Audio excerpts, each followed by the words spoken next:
mal recuerdo. Ajá, estas ya las habíamos visto.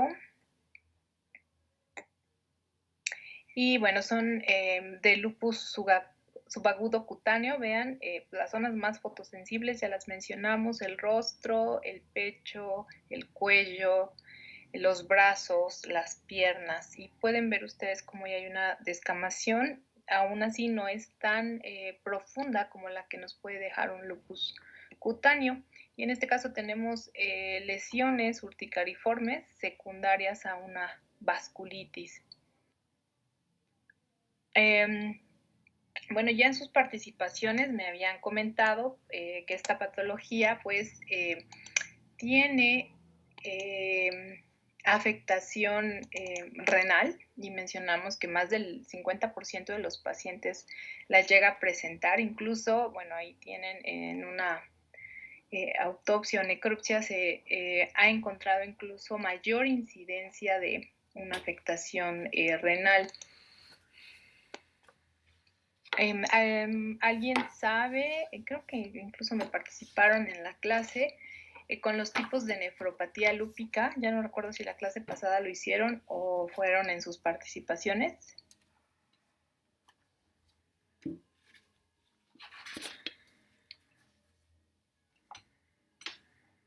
No hablamos de los tipos, doctora, pero sí se mencionó. Bueno, yo encontré que en cuanto a la nefritis lúpica, pues va a haber varias clases, me parece que son 6 clases, y pues cada una tiene características diferentes. Por ejemplo, la clase 1 es mesangial mínima, la 2 proliferativa mesangial, la 3 es lúpica focal, la 4 es difusa, la 5 membranosa y la 6 esclerosante avanzada. Ok, tu nombre y alguien más que pueda dar alguna otra característica clínica o así. Soy Santiago Rocha Daniel. Okay, gracias, Daniela. Yo leí la nefritis lúpica se produce cuando estos anticuerpos propiamente de lupus afectan todas las estructuras, o bueno, en mayor cantidad de estructuras importantes de los riñones, que se van a encargar pues de filtrar desechos, y esto iba a causar que el riñón como tal el órgano comenzara a inflamarse y pues al final pudiera llevar como característica clínica presencia de sangre en la orina, proteína en la orina, y debido a esto pues un incremento en la presión arterial por el deterioro de la función renal, y pues hasta que avanzara incluso a llegar a una insuficiencia renal. Ok, muy bien. ¿Tu nombre? Martínez Murrieta Luis Miguel. Doctora, ¿puedo participar? Adelante.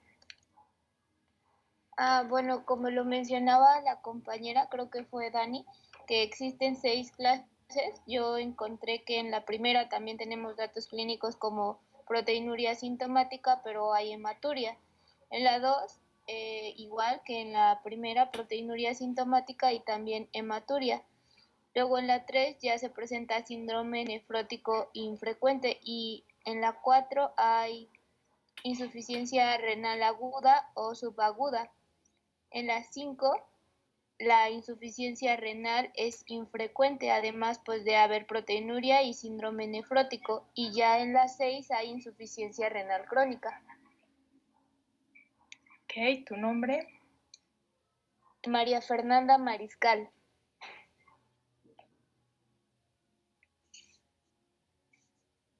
Ya nada más a la clasificación que nos dio su compañera, si recuerdan, se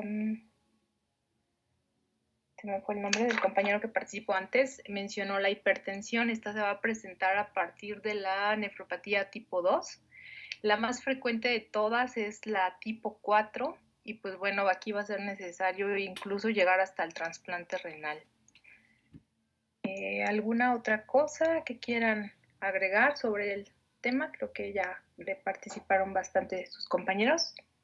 Doctora, podría ser que, bueno, va a ser bastante común, se va a presentar incluso hasta el 50% de los pacientes con lupus, y el tratamiento pues va a ser prácticamente el mismo que el lupus, que va a ser inmunosupresores. Ok. ¿Y tu nombre? Ivana Fermosur.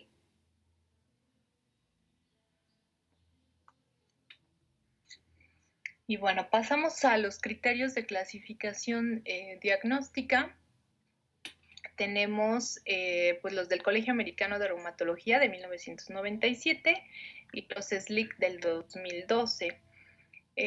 Los primeros, bueno, tenemos 11 criterios, de los cuales tiene que tener 4 datos para decir que tiene lupus. Entonces, por un lado, fotosensibilidad, trastornos neuropsiquiátricos, eritema malar o discoide, serositis, artritis no erosiva, la afectación renal, alteraciones en la sangre, anticuerpos antinucleares y también a nivel inmunológico la presencia de algunos anticuerpos. ¿Alguien me puede decir para qué se utiliza este estudio del VDRL y darme ejemplos de enfermedades en las cuales pues esté falsamente positivo? ¿Qué es el VDRL? Si alguien tiene esos datos.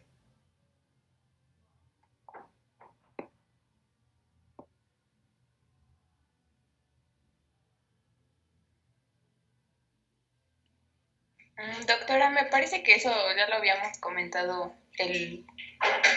la clase pasada. Ah, ok. Entonces no anoté en qué nos habíamos quedado. Entonces igual ya está, estábamos por aquí. Ahí sí, nos doctora. quedamos. Sí, doctora, ahí. Bueno, gracias. Entonces, bueno, uno de los criterios mencionábamos la artritis de tipo no erosiva. Vean, aquí tenemos un pulgar en Z, los dedos en cuello de cisne. Sin embargo, los bordes articulares pues están intactos, no hay erosión ósea y esto es característico del lupus eritematoso sistémico. No todos los pacientes llegan a tener estas deformidades o solamente ya cuando tienen pues bastante tiempo con la enfermedad. No va a ser tan común que se encuentren esas deformidades. La serositis pues puede ser pericarditis, pleuritis. Entonces vean los cambios tan drásticos que puede tener un paciente en muy pocos días. Y alguien que me pueda dar cuál es la clínica de una pericarditis y qué estudios se recomiendan para pues el diagnóstico de esta. ¿Puedo participar? Adelante. Bueno, tengo entendido que la pericarditis es la manifestación, bueno, es una manifestación cardíaca que se presenta pues en el aproximadamente 50% de los pacientes que sufren un lupus eritematoso sistémico, pero en su forma activa. Y bueno, bueno, los síntomas son normalmente dolor que se produce detrás del esternón, del lado izquierdo del pecho. Pueden tener también síntomas al extender el hombro izquierdo. Se intensifica cuando hay tos o hacen algún dolor que implique la contracción diafragmática. Otros signos que también se presentan son la hinchazón abdominal, tos, fatiga, no recuerdo si también sensación de debilitamiento, fiebre baja y palpitaciones frecuentes o ritmo cardíaco acelerado. Y bueno, ¿qué otra cosa preguntó? Estudios y clínica. ¿Cuál es tu nombre? Martínez Murrieta Luis Miguel. ¿Quieres agregar algo más para que así te anote más? Pues, iba a agregar las complicaciones del derrame pericárdico. Ok, adelante. Bueno, que las complicaciones, de la pericarditis puede ser un derrame pericárdico y, por ejemplo, la pericarditis generalmente se va a asociar con la presencia del líquido alrededor del corazón y lo que puede provocar que haya complicaciones más graves. Por ejemplo, en una pericarditis crónica se va a presentar un engrosamiento permanente y en algunas personas se va a fibrosar el pericardio, lo que va a impedir que el corazón se llene y se vacíe correctamente. Y también se puede presentar taponamiento cardíaco, que va a ser una afección que va a poner en riesgo, bueno, todo va a poner en riesgo la vida, pero el taponamiento cardíaco aún más, la vida del paciente, y se puede desarrollar cuando se va a acumular mucho líquido en el pericardio, y este exceso de líquido en el pericardio va a producir o va a ejercer presión contra el corazón y no va a permitir que éste se llene correctamente, y pues como no se va a llenar correctamente, la fluidez de la sangre del corazón pues va a disminuir, la presión arterial va a bajar de forma súbita y pues se puede producir un taponamiento cardíaco en ese momento. Ok, perfecto. Gracias. ¿Puedo participar, doctora? Adelante. Bueno, algo que creo que a mi compañero le faltó mencionar es un signo muy característico de la pericarditis a la auscultación, que va a ser el roce pericárdico, precisamente por esta inflamación de las capas. ¿Un nombre? Ivana Fermoso. Y antes fue Luis Martínez, ¿verdad? Doctora, yo puedo ya complementar lo que dijeron mis compañeros. Ok, a ver si quieren, levanten la mano y así veo para que no haya problemas.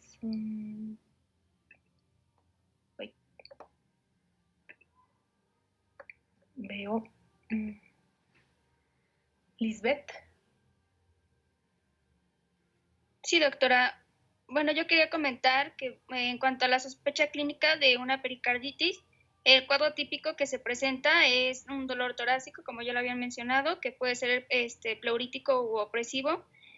También, bueno, yo recuerdo que el dolor podía atenuarse al sentarse o al cambiar de posición.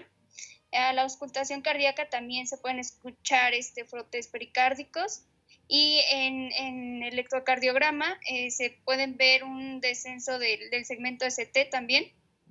Bueno, recuerdo que los estudios iniciales y de hospitalización, bueno, requerían primeramente solicitar en todo paciente un electrocardiograma y una radiografía de tórax, así como un ecocardiograma para determinar la existencia de algún derrame pericárdico y si había o no la presencia de algún parámetro inflamatorio.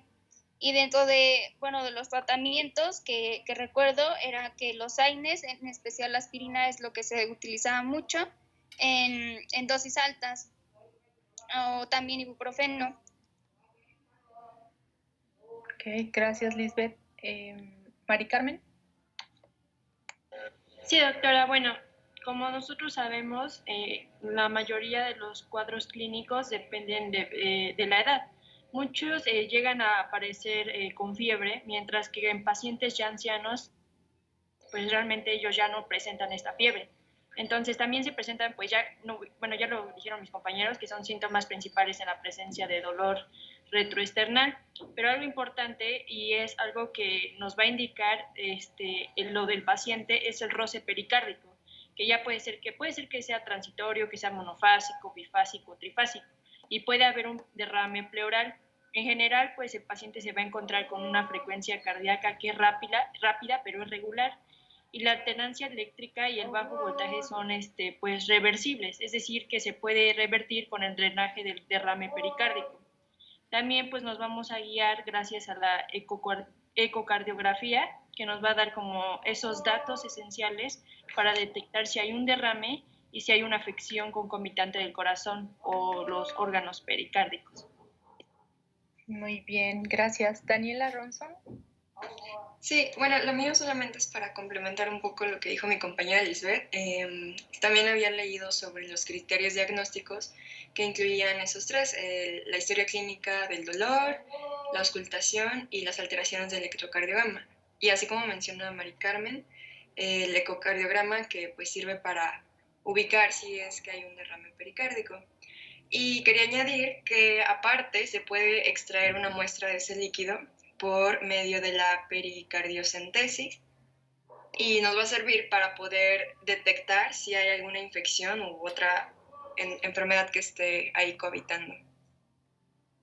Muy bien, gracias Daniela. Alejandra Páez. Sí, doctora. Bueno, en mi caso me gustaría complementar con la etiología de esta pericarditis. Como ya lo han comentado mis compañeros, por ejemplo, en primer lugar, pues, tenemos que puede ser idiopática, su causa, o puede ser infecciosa y especialmente puede ser viral. En estos tenemos pues al virus de Coxsackie, influenza, o puede ser bacteriana como tuberculosis, o enfermedades inflamatorias sistémicas y síndromes pericárdicos de lesión. Y en cuarto lugar, pues ya tendríamos a la enfermedad autoinmune, que en este caso pues al lupus, enfermedades pericárdicas neoplásicas, y también podría ser por algún traumatismo torácico, ya sea penetrante o no penetrante. Y en cuanto a los estudios, como comentaba, podría ser en cuanto al diagnóstico, pues la exploración física primeramente, después podríamos pasar a las pruebas de laboratorio, algún hemograma y a la radiografía de tórax, y también podríamos utilizar algún ecocardiograma. Perfecto. Sandra. Bueno, ya como han mencionado, bueno, todos mis compañeros, en cuanto a lo que son los estudios para el diagnóstico de pericarditis, pues como ya mencionaron, pues están los exámenes séricos generales, también pues está lo del ecocardiograma, la radiografía del tórax, que pues esta es postura anterior y lateral, y algo también es que se pueden utilizar pruebas complementarias para lo que son las causas específicas, y esto va a depender pues de la etiología que se tenga de pericarditis, además de que, por ejemplo, las complicaciones secundarias a pericarditis pueden ser derrame pericárdico, el taponamiento también cardíaco y la constricción pericárdica. Gracias, Sandra. Fátima. Sí, doctora. Bueno, yo también leí que está la pericarditis constrictiva y la recurrente. La constrictiva es cuando aumenta el grosor y rigidez del pericardio y deja de ser una membrana elástica para ser rígida. Y bueno, este es un proceso crónico. Esta es la causa menos frecuente, idiopática o vírica, y los síntomas de esta es la retención de líquidos, al igual que se manifiesta con edema a nivel de los tobillos y cansancio excesivo. Y bueno, la pericarditis recurrente esta es aguda y tienen, como su nombre lo dice, son varios episodios o persistencias, y con frecuencia va acompañado de efusión o derrame pericárdico. Y bueno, creo que eso es lo que leí. Ok, gracias, Fátima. Karina. Sí, doctora. Bueno, yo quería hablar un poco más sobre el roce, ya que igual nos decía que la presencia de nos va a asegurar el diagnóstico de pericarditis, pero que si este roce está ausente, no se puede descartar que pues esta no esté. Y nos dice que este roce se ausculta con mayor intensidad en mesocardio y en borde parasternal izquierdo bajo, y va a variar de intensidad según los movimientos respiratorios, que tiene 3 componentes, que son el presistólico, el sistólico y el diastólico, pero que a veces puede tener solamente 2 o un componente y se puede confundir con soplos. También algo que me pareció interesante es que cuando hay derrame en la pericarditis, que este derrame es importante, pueden aparecer signos de taponamiento como hepatomegalia o ingurgitación yugular. Y también pueden estar los ruidos cardíacos apagados, aunque no siempre va a ocurrir de esa manera. Y eso sería todo. Gracias, Karina. Ana González.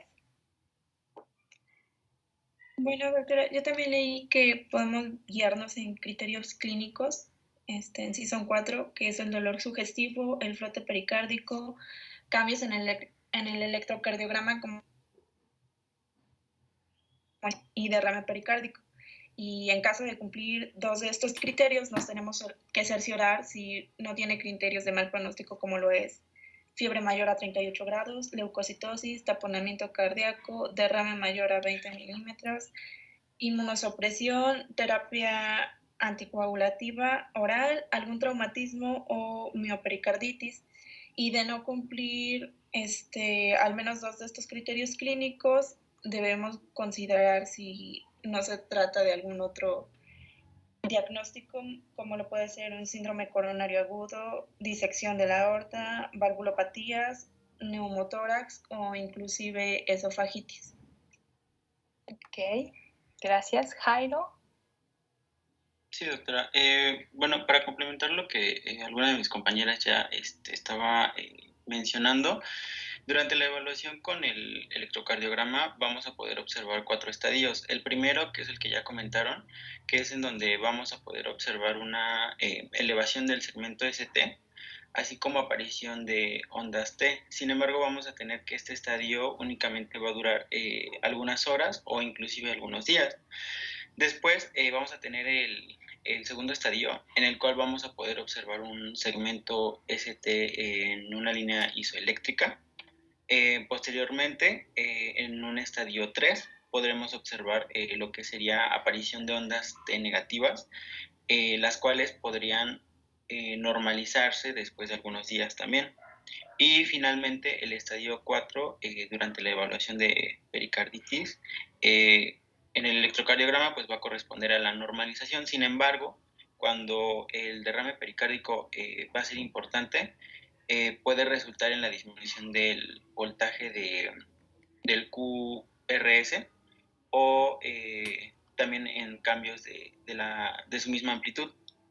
Y bueno, pues como ya mencionaron, uno de los hallazgos más frecuentes pues es el taponamiento.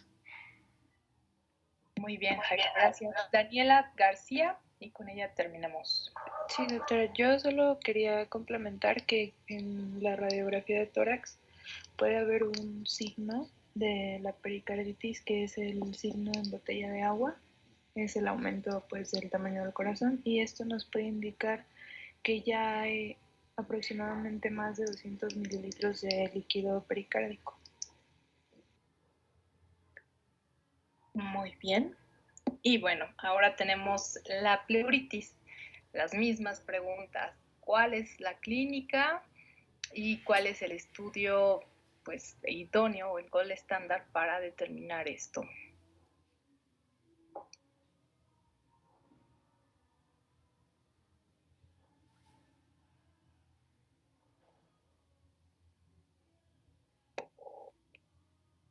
¿Nadie?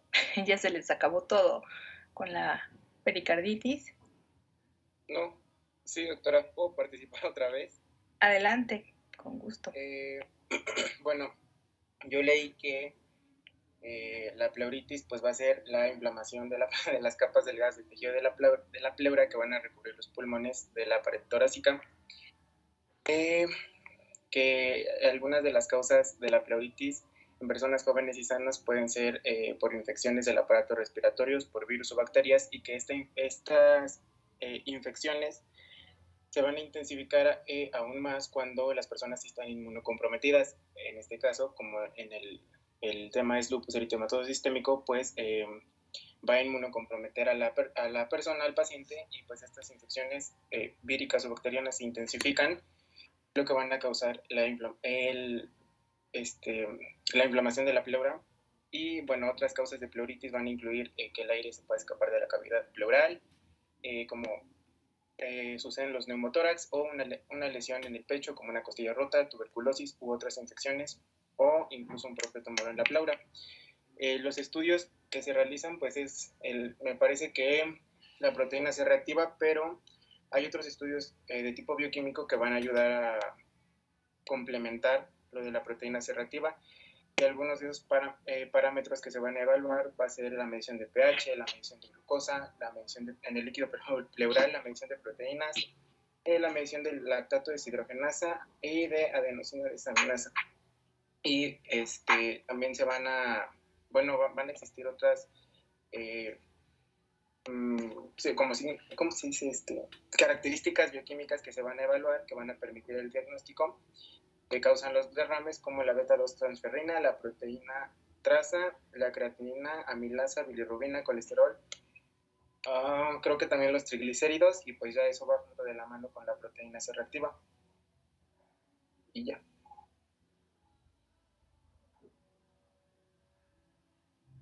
Gracias, Luis. Sí, doctora. Karina.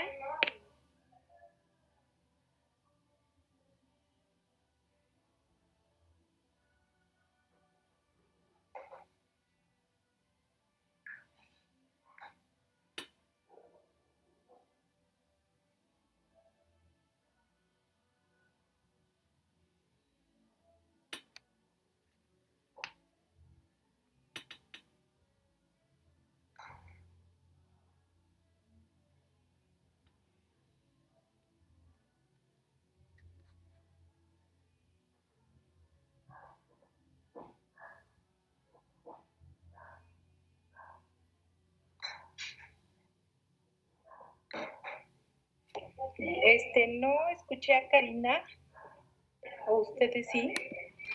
Dice que tiene problemas con su micrófono, doctora, y que sí le puede escribir su participación en el chat. Ok, gracias.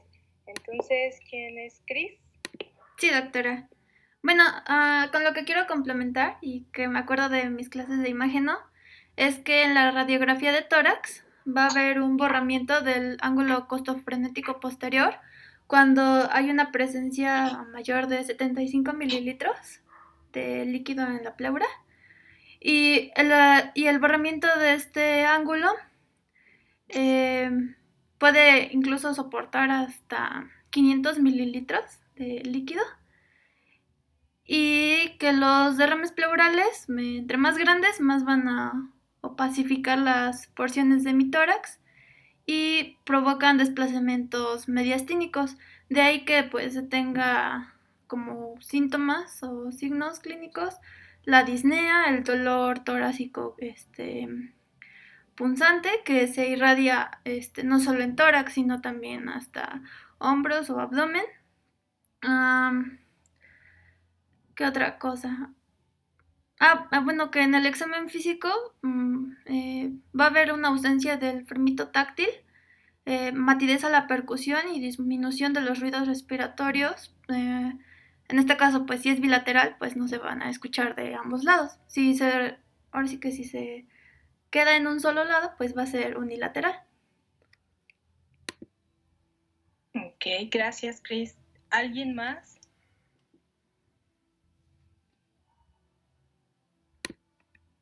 Yo, doctora. Ignacio, adelante. Sí, bueno, yo había leído que, bueno, los síntomas para la pleuritis, pues incluye el dolor de pecho, que va a empeorar según cuando respiras, cuando toses o cuando estornudas. También se va a presentar la falta de aire.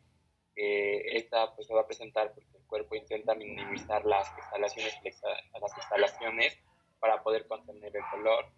Igual se puede presentar tos solo en algunos casos, fiebre también solamente en algunos casos. También pues estos síntomas se van a presentar o se pueden ir acompañados de derrame pleural, como ya había mencionado. Y en este caso, en el derrame pleural, por ejemplo, si hay una cantidad suficiente de líquido, pues el dolor pleurético pues suele disminuir, ya que no hay contacto entre las pleuras. También en la atelectasia, pues también si hay suficiente líquido, también puede evitar ese dolor pleurético y así pues el dolor no está. Sin embargo, en la atelectasia la dificultad para respirar es mayor y en esta también se puede causar tos. Y en el empiema, por ejemplo, el líquido pues suele estar infectado y puede acumular pus, y en el empiema frecuentemente se presenta la fiebre. También había leído que el dolor pleural puede disminuir si se contiene en ciertos espacios de la respiración. Ok, muy bien, gracias. Ivana. Pues igual creo que ya no queda mucho que decir, pero que pues va a ser una manifestación también muy frecuente en personas con lupus, está en el 50% también más o menos, y que un signo clínico importante a la auscultación también es, se me olvidó el nombre exactamente cómo se dice, pero igual un choque entre la pleura que se va entre las capas, bueno, entre las dos pleuras, y se escucha como si rechinara. Ok. Gracias. Angélica. Sobre el diagnóstico de la pleuritis, pues está principalmente la punción pleural con el fin de establecer si hay un trasudado o un exudado.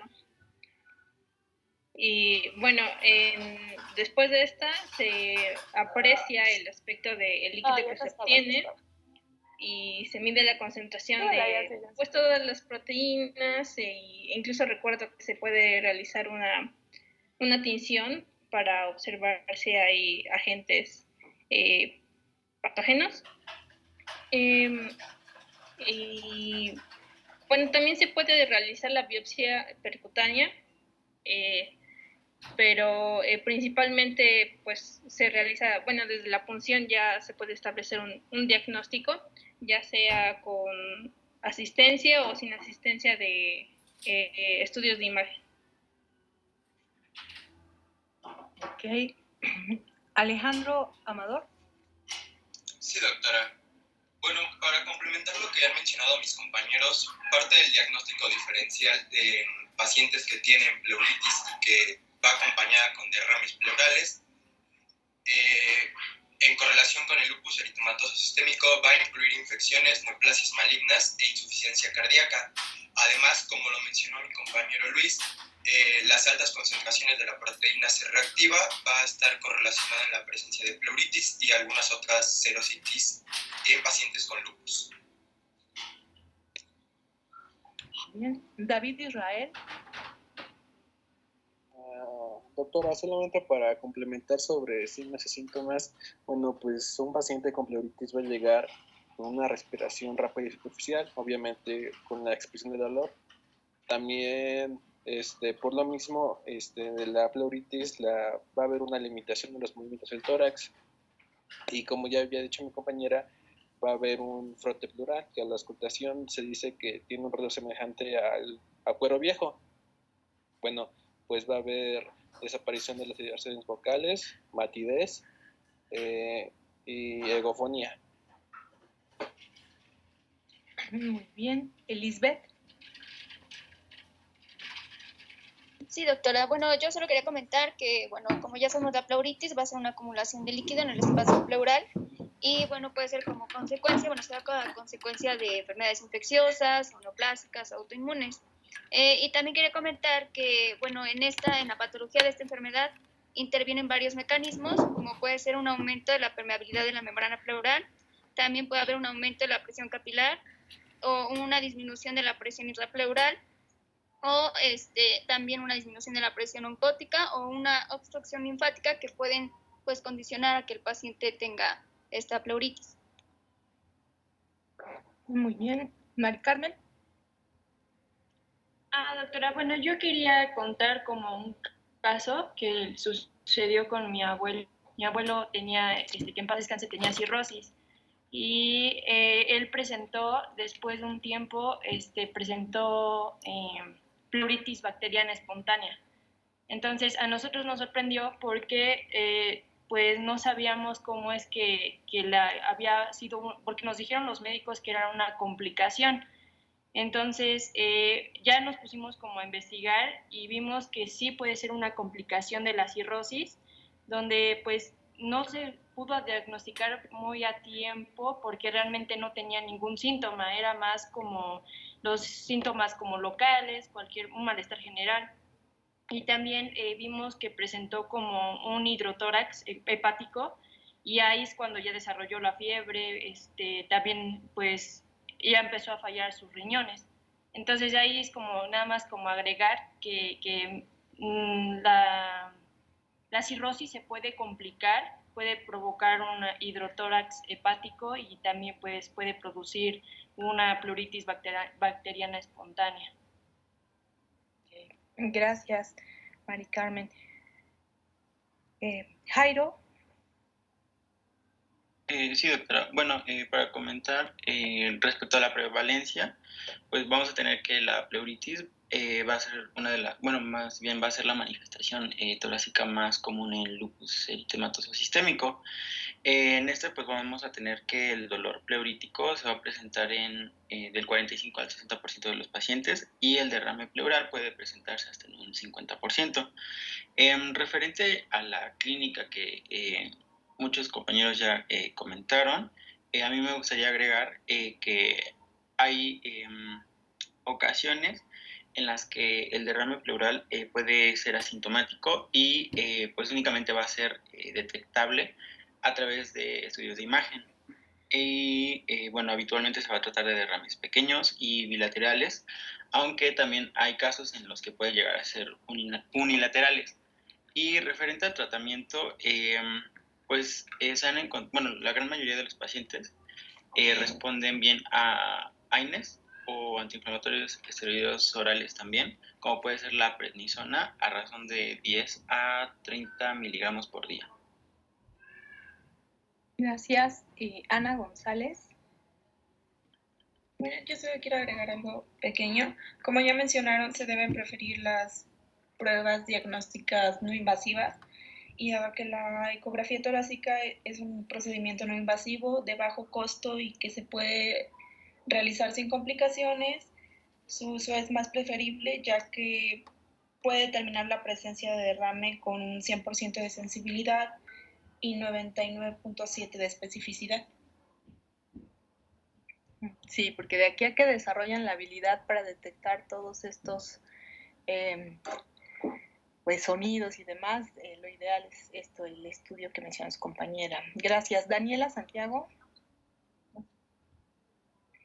Sí, doctora, yo solo quería agregar un dato que encontré, que pues como ya lo mencionaron, pues la afección pleural, en este caso la pleuritis, pues es la manifestación torácica más común en lupus eritematoso, pero yo también encontré que la enfermedad cardíaca isquémica y la no isquémica constituyen factores de riesgo importantes para que pues las personas con lupus eritematoso puedan llegar a desarrollar pleuritis.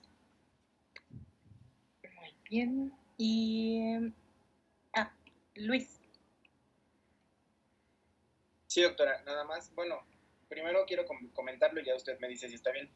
Yo había leído que según el tratamiento era muy importante iniciar un esquema que fuera como de cobertura antibiótica de amplio espectro hasta que se pudiera descartar una infección en pacientes con lupus eritematoso sistémico activo y pleuritis.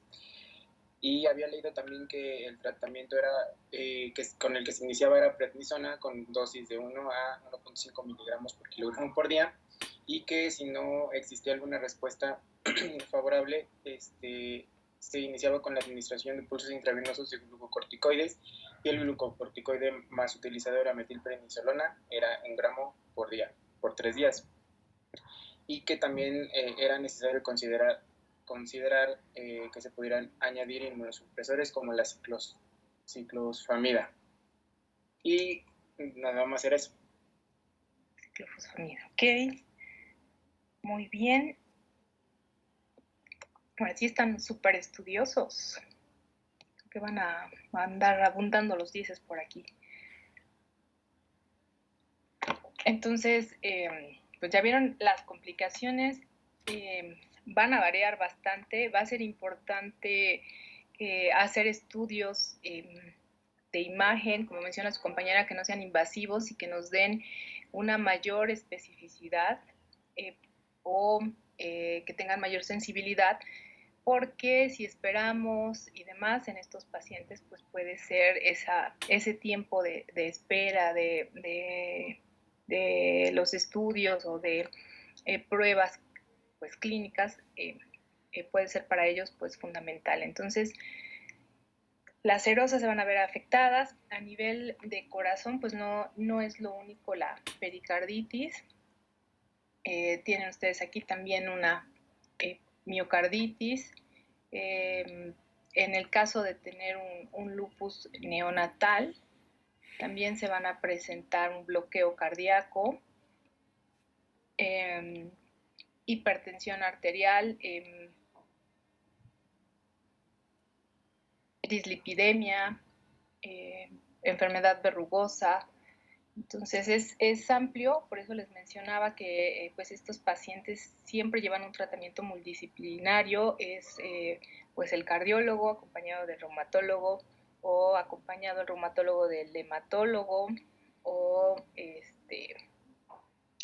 del médico internista. Entonces es un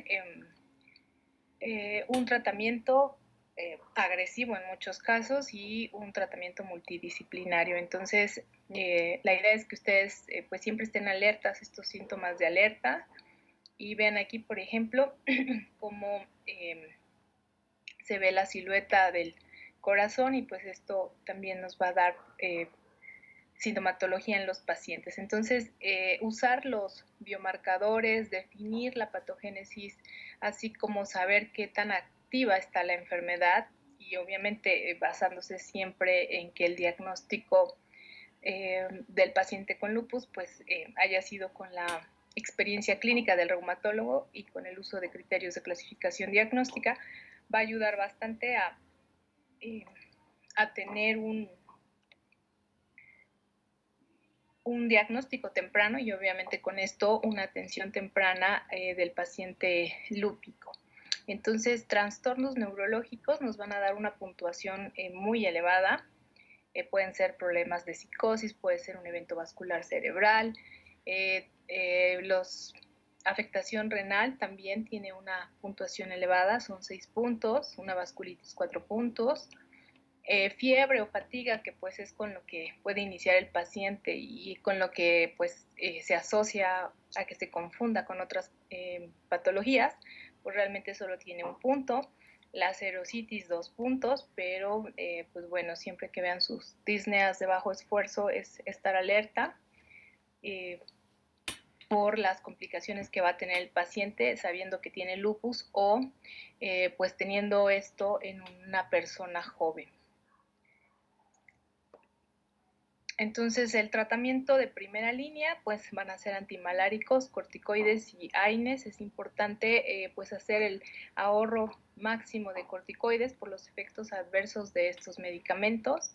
Entonces, si se tiene una actividad leve, el tratamiento va a ser tópico, prednisona dosis bajas, que son menos de 10 miligramos, cloroquina, talidomida, dapsona, si está moderado, dosis medias a altas de cloroquina, metrotexate, inmunomoduladores como azateoprina, micofenolato de mofetilo, danazol, y si es una actividad severa, pues dosis altas de prednisona con pulsos de metilprednisolona y o micofenolato de mofetilo, así como inmunomoduladores. Como tratamiento para la sintomatología del dolor, incluso también un poco para ayudar al proceso inflamatorio, pero más que nada al dolor, pues va a ser el uso de AINES, sulindaco, diclofenaco, celecoxib y también paracetamol, se puede utilizar hasta 1 gramo. Tenemos una presentación de tafirol, que es 1 gramo de paracetamol, o tafirol flex, que es igual 1 gramo de paracetamol con un relajante muscular. Y bueno, recordar siempre los efectos adversos de los corticoides. Por tal razón, pues monitorizar los niveles de glucosa del paciente, el que lleve un estilo de vida saludable. Para el problema de osteoporosis, pues apoyo con vitamina D, calcio, y bueno, estar monitorizando esto de Cushing y todos los efectos secundarios al uso de corticosteroides, que en este caso pues son necesarios. Y como medicamentos modificadores de la enfermedad, cloroquina, azateoprina, metrotexate. Entonces, en el examen pues no les voy a estar preguntando dosis exactas y demás, pero sí por lo menos que tengan idea de cuáles son los medicamentos más usados y la combinación un poco de estos, pues ya que lo que se recomienda es que los vea, que los monitorice el reumatólogo, porque ya vieron, son de algo que puede ser pues muy sencillo, en estos pacientes pues puede provocar efectos muy devastadores como el contacto con un agente infeccioso. Bueno, estas terapias biológicas, en el caso de que pues todo lo que acabamos de mencionar no ha funcionado, y estas terapias pues realmente nos han ayudado bastante a mejorar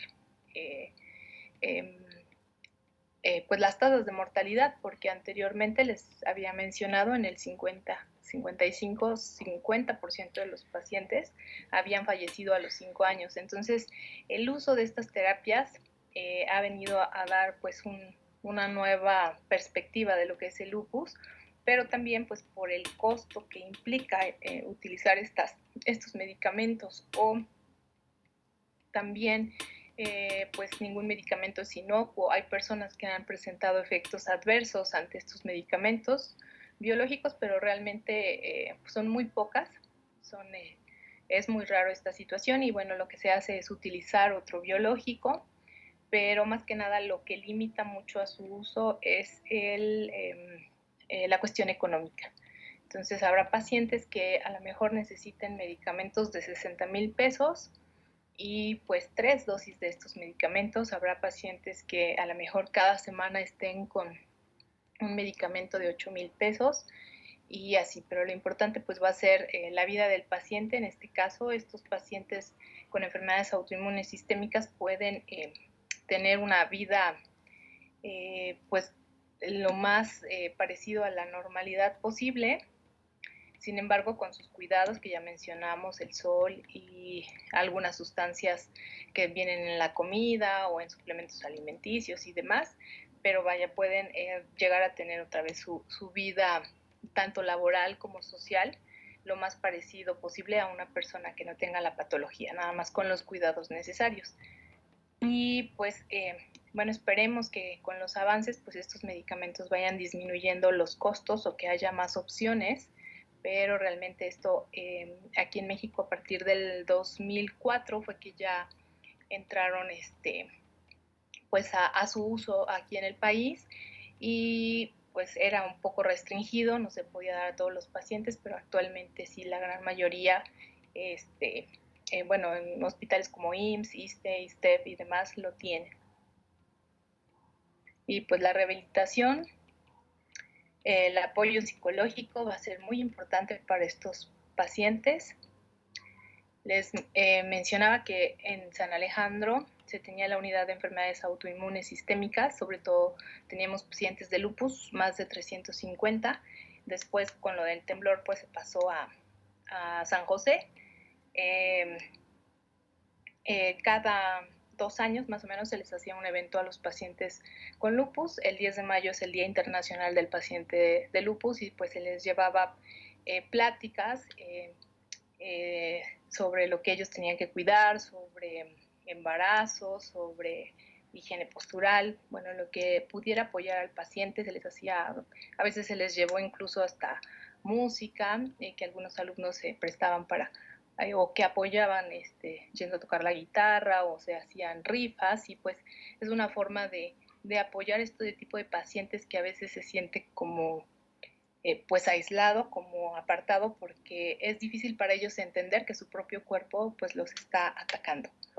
Entonces nos vemos el próximo viernes con el tema de síndrome de Sjögren. Que tengan una excelente tarde y pues muchas felicidades por todas sus participaciones.